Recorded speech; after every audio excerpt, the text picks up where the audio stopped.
Министерката за одбрана Радмила Шекеринска денеска истакна дека конечно после долги години на агонија, со новиот предлог закон на владата за претворање на побарувањата на државата по основ на јавни давачки во траен влог во еврокомпозит, ќе се донесело достоинствено решение за исплата на придонесите на вработените, кои што не им се платени од јуни 2012 година. Со овој закон владата ќе одели околу 2 милиони евра за покривање на придонесите на еврокомпозитовци. Но се уште не се знае дали ќе се најде странски инвеститор кој што би ја купил компанијата, со што на вработените би им се исплатиле и за останатите околу 20 на плати и неплатените отпремнини. Нема ниту конкретен одговор дали Министерството за одбрана ќе има некоја соработка со Еврокомпозит. Договорите вработените не може да ги имаат со министерствата, меѓу другото такво работење и дојде до ваква ситуација каде што се работело малку во сива, малку во црна зона. Ќе го почитуваме законот, ќе се трудиме да ги решаваме проблемите на долгорочен и стратешки начин, а не со лепење купи ден помини.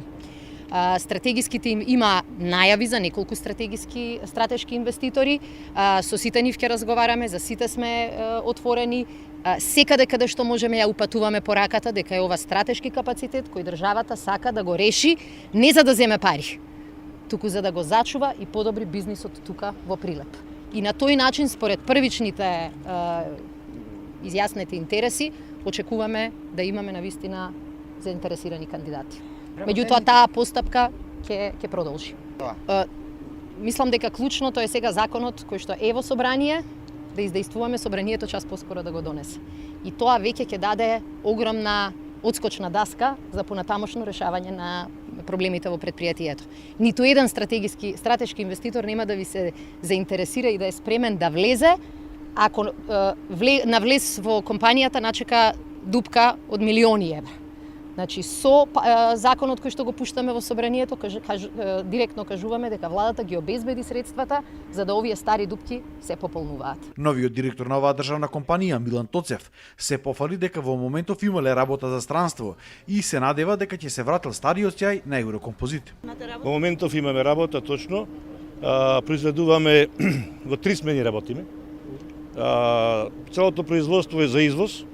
Исто така можам да ви спомнам дека имаме нарачки од Италија, имаме нарачки и од Албанија.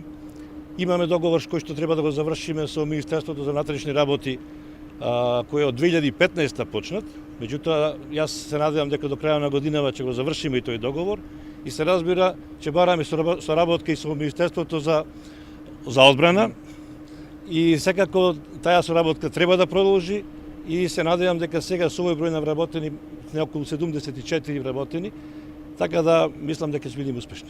Градоначалникот Илија Јовановски исто така се надева дека и другите нерешени прашања околу Еврокомпозит ќе се решат за брзо време и дека оваа компанија конечно ќе тргне напред. Мислам дека е сега почетокот на крајот на таа голгота за решавање на овој горлив проблем и посебно за вработените сегашни и вработените од порано што треба да некои заминаа во пензија, посебно оние што треба да добијат пензија во последно време каде што треба да му се платат придонесите со оваа мерка на владата. Јас сум сигурен дека понатаму Еврокомпозит ќе најде сили, по трет пат да кажам сега со новото раководство, дека ќе најде и сили и можност, а има ресурси да излези на правиот пат и еднаш за секојаш Еврокомпозит да би решен. Новиот предлог закон на владата се очекува за многу кратко време да се изгласа во собранието на Република Македонија.